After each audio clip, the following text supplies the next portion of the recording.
Hey guys, welcome back to Telltale. I'm Emily. Okay. And today we are going through another Grady Hendrix, How to Sell a Haunted House. Mm-hmm. Cool cover. It's a very cool cover. And that, of course, it's a couple of years old. It was published in January of 2023. So it's not his latest book, but he's only published one novel since then and a short story. Mm-hmm.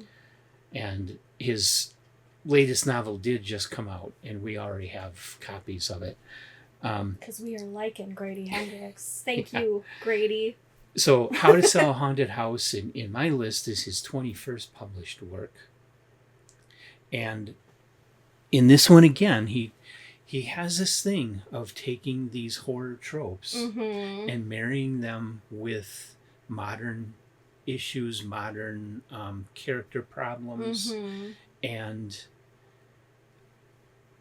linking the two things together, interweaving the two things brilliantly. Yes. And so with that, synopsis. So the title already gives it away. Mm-hmm. Louise and her brother, Mark, had their parents die tragically together in a car accident. Well, except it I'll get never there. answers the question of how do you sell a haunted house. Yeah, it doesn't really, no. But, I mean, it kind of does, though. Basically give up. Just no, it's You're screwed. gut the house and remodel and it'll be fine. Or knock it down. You know, those are your options. Anyway, And it's But- just the pipes you're hearing. yeah, it's just the pipes you're hearing and the squirrels. So, what ends up happening is Mark and Lou don't have a very good working relationship. Lou is mother to a 5-year-old and a single mom, and she's just dreading having to go back home and deal with her parents dying, and the book separates it all into the different processes of grief. Mm-hmm. So the first one is denial. She's just really denying that she should have to do anything about this. You know, first she doesn't even want to believe her parents are dead, and then she gets to the house, and she's like, yeah, they're gone. Stuff already is happening also within this first encounter at the house, where the Mm-hmm. TV won't stop turning itself on. Mm-hmm.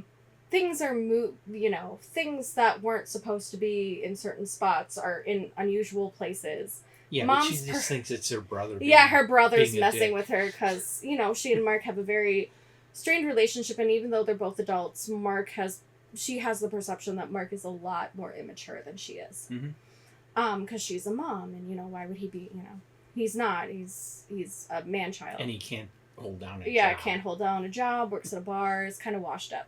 Mm-hmm. Even though he used to be super talented, Mm-hmm. and probably still did. She perceives him as an unmotivated person. Mm-hmm. So, Mark comes barging in, basically, with a cleanup crew at the house while she's there. And the cleanup crew's like, yeah, we're just going to take everything out and haul it away, and it'll all be fine, and the house will be cleared out. And she's like, no, you're not. You're not doing that. And Mark's like, why not? They're dead. They're not coming back. We don't need their stuff. We can't get emotionally attached. Let's just do this. And she's like, what are you talking about? This is our parents' stuff. We need to go through it. And he's like, no, we don't. And I've already got mom and dad taken care of. They're going to be cremated and scattered on the beach. And she's like, that was not their final wishes. And so he's just kind of going off and doing whatever he wanted to because he feels like he has something to prove. And she's like, I know what their will and final testament says. I know what they wanted. And I know what the family's going to expect. So we need to do this right. Yeah, but she didn't really know the No, will. but she didn't. No, she was just acting like she did. And then Uh-huh. eventually she realized, no, Mark does know, but it does need to be at the church. And, you know, basically the family sets parameters for him. Mm-hmm. So they have this big dramatic thing, send away the garbage guys, go to the family. The family sets them both straight and acts as mediators, trying to help figure this whole thing out. Mark is and does end up getting put in charge of the funeral. Mm-hmm. Few things to note. Their mom collects dolls, lots of them. Puppets. No, dolls and puppets, Yeah. both. And she makes and collects puppets because she has a puppet ministry through her church and other churches in the area. which is a real thing. My church used to actually have a puppeteer team when I was. I'm not. I thought you made that up. No, this is a real thing. So that was kind of funny because I remember getting so excited whenever they had the puppet drop claws and like our team had black lights and stuff. It was always, you knew church was going to be fun that day. Mm-hmm. But yeah, like they competed and all kinds of things. It was nuts. But church puppeteer teams are a big deal. Mm-hmm. Especially in evangelical churches. At least they were in the 90s and 2000s. Okay. I haven't seen or heard much about them since. Like, the church now doesn't do that kind of thing anymore. Too demonic. I don't know. I don't know what it is. It might just be, superfluous spending. It just feels frivolous to have that stuff. But anyway, so their mom used to be this puppeteer and have these dolls and stuff. So Mark sets up the church to have all of their puppeteering friends come. And everybody arrives as their puppets. So they come with their puppets in hand and talking like they're people and like this whole dynamic. It ended up being perfect. But then immediately after the funeral, he wants to look at the wills with their cousin who is their lawyer. Because he gave Dad the family discount. And so they're going through the will, and what had ended up happening is their dad gave everything to Lou with the expectation that she would give Mark half of everything.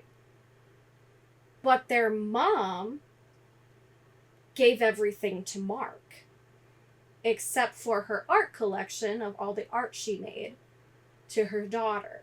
Mm-hmm. And what ends up happening is because in the sequence of deaths, their dad died at the scene and passed everything to their mom. And then their mom died in the ambulance on the way to the hospital. Mm-hmm. So her will is the will that overtakes his because he died first, passed everything off to her if she was still alive, and everything off to their daughter if they both died at the same time. Yeah.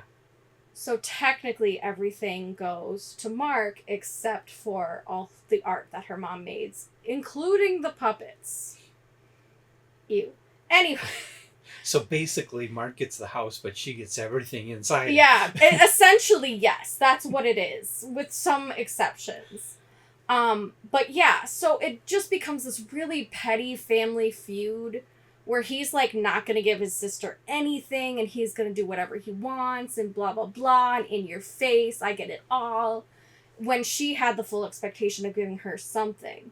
But later he comes back with his tail between his legs and he's like, there's a lot of paperwork and a lot of things and organization and like to get the house sold, there's a lot of stuff. And the family basically bullies him into giving her some money if she handles it. And he's like, and if you handle this, I'll give you 25%. And they're like, nope, 50. So then all hell starts breaking loose. And one of these puppets, named Pumpkin, is alive and possessing people.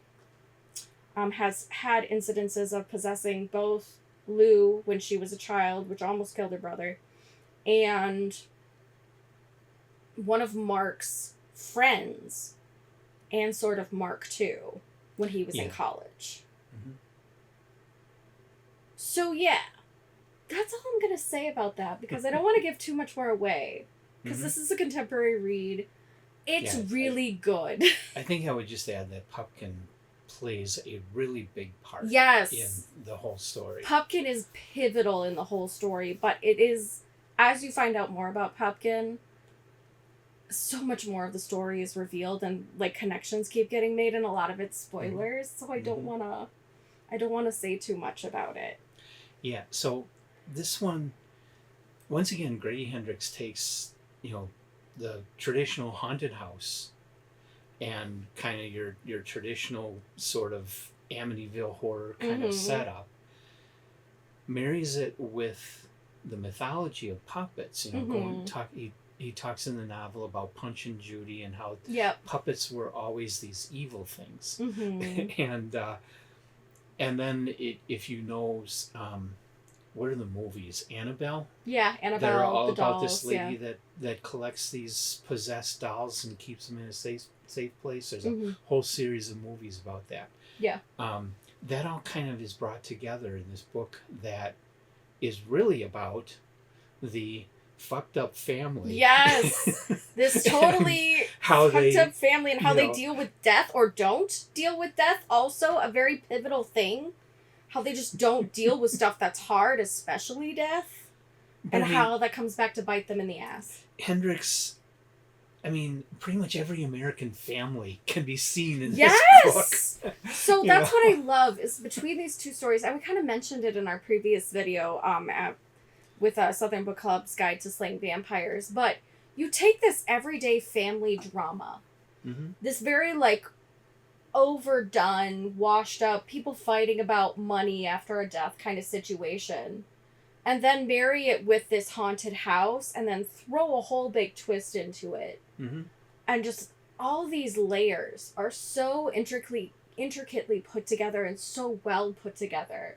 You have a completely new haunted house story that is unlike haunted house stories before it. Yeah, but it draws on a lot of haunted house stories, and even the whole idea. Still has all the fun tropes. The whole idea of how family can be connected to the place. Yes, and how the place has memories sometimes. Which, calls up Castle of Otranto and Fall of the House of Usher. Yes, and a lot of other horror stories and gothic stories that are focused on houses. And also the tropes of dolls being vessels because it's humanoid. Dolls can be vessels for evil spirits or dead spirits because they are humanoid, because they are a personification in a lot of regards.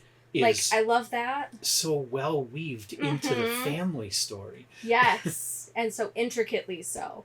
Like, it's not a simple read. This is very complex family dynamic in this story, and it is so well done. We cannot begin to tell you how good this is without you reading it. Yeah, and so good. The first part of the story is like messed up family dealing with the parents' death and who gets the money and fighting over stuff, funeral and fighting over the will and all that kind of stuff. All the normal family things. And by the way, the house is haunted. But then in the second half of the story, it just gets nuts. It does. It gets nuts. And I was fully prepared. I'm like, oh yeah, these guys are going to go Ghostbusters on these puppets' asses.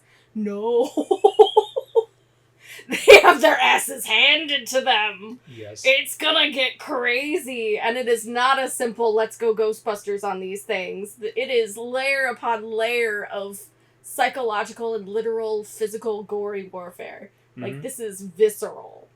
And it's typical of Grady Hendrix, this combination of the horror and terror and atmosphere, so good with atmosphere. His twisted sense of humor. Yes, the dark humor throughout, you need it. You need it desperately in the way he writes, and it's very well balanced. I still say, in comparison, I did like Southern Book Club's Guide to Slaying Vampires better, but this one is extremely relatable to me, having grown up in that Christian kind of family that's, oh yeah, we all are love of Christ and love of each other until someone dies and everybody loses their frickin' minds over everything about what they would really want. And it's like, nobody cares. They're dead. They're dead. Nobody really does care. And then the puppets on top of that. That just brought me back to my childhood and the puppeteering team we used to have at church. That was funny. The puppet funeral. I was like, oh my gosh. It was great. I just thought it was very funny. So another really, really good Hendrix book. I mean, I'm thinking the guy can't lose here. Yeah, I still think this is a top tale. You think this one's top tale? Yeah. Okay. Yeah, it's really good. It is really good. Yeah. In comparison to Southern Book Club's Guide, I like that one better. Yeah. But the layering, I think, was even more complex in Southern Book Club's Guide versus this one. But yeah, you brought in a lot more social issues. This one is well done. just about family issues, family American dynamics. Family, but the characters are so real and believable. The family is so believable, even though it's so messed up. But I could envision this being someone's actual life. Like, I've had friends who had really messed up families and stuff, and like, this is And once again, This ain't nothing. he tells a story from the point of view of the woman, and does a brilliant job with that. We do get a great POV from Mark, though, as he's recounting his college story. Yeah. Which is really well done. I also paired this one with the audiobook to help me focus. And at that part, they switched voice actors. So the entire time it was told by a female, except for that part. Oh, cool. They did it in Mark's voice. And then they switched back to the female character who was supposed to be Lou, who was our main narrator, essentially. Yeah. So, yeah. It was very good. Recommended book, top tail. Lots of puppet destruction and doll destruction. It's making Demon me squirrels. It's making me want to read everything he's written. I know, me too. Like demons. I love the squirrel nativity set. That was also another thing. So one of our family had a small group Bible study, and so all of us kids would hang out, and the parents would do Bible study, and then we'd all go home and whatever. And we used to do an annual white elephant gift, and there was a taxidermy squirrel that was brought back every white elephant with this small group to go back into the white elephant pile for people to like just carry on this taxidermy squirrel. So the taxidermy squirrel part in this story was also very relevant. Yeah, but a nativity? Yeah. I mean, taxidermy squirrels and church just go together in my mind because of that whole story with that white elephant. But I did think it was very funny that it was a squirrel nativity. Squirrel nativity. It's just very like small town America shit like that. That it's like, why is this so close to my real life? Anyway, how dare you. Grady, are you following me? Do you know my life? Did you write my life? How dare you? Got some Alan Wake shit going on. But yeah. It's good. Good book. So we'll be reading more Grady Hendrix in the future. Absolutely, we will. We already own Witchcraft for Wayward Girls, which is his latest book, which came out just in January. And I've already read it because I just couldn't wait. My life is busy, and then I had to read this stack. So yeah, and so I'll be waiting for her to get caught up. I will try not to take as long as I did with Southern Book Club, which I regret having not read sooner. I think you're going to like Witchcraft for Wayward I'm sure Girls. I will. It's pretty awesome. All right. I'm sure I will. Grady Hendrix, I feel, is now an author. I said it in the previous video, but Garth Nix was the first author I ever felt like I could pick up anything by him and really enjoy it. And thus far, that's proven true. Is enjoyable, but yeah, Grady Hendrix is that other relevant. author. Yeah, Grady Hendrix is that author where I feel like I can pick up anything by him and love it. So, I'm sold. Me too. Loving his work. Yeah, top tail. And the only other book I already have by him, which I haven't read, is Final Girls Support Group. I know. I just saw that I need to pick that one up too. Yeah. I have a wish list. And of course, My Best Friend's Exorcism was made into a movie on Netflix. Oh, I didn't know that. Yeah. Okay, I'll have to go check that out. Very nice. Anything else? That's it. Leave your comments about how to sell a haunted house in the comment section of the video, and come on back for more Grady Hendrix in the future. And Grady Hendrix, please keep writing books and keep blowing me away. I'm thrilled. I'm just thrilled to be introduced to you. So yeah, thanks for joining us, guys. We'll see you next time.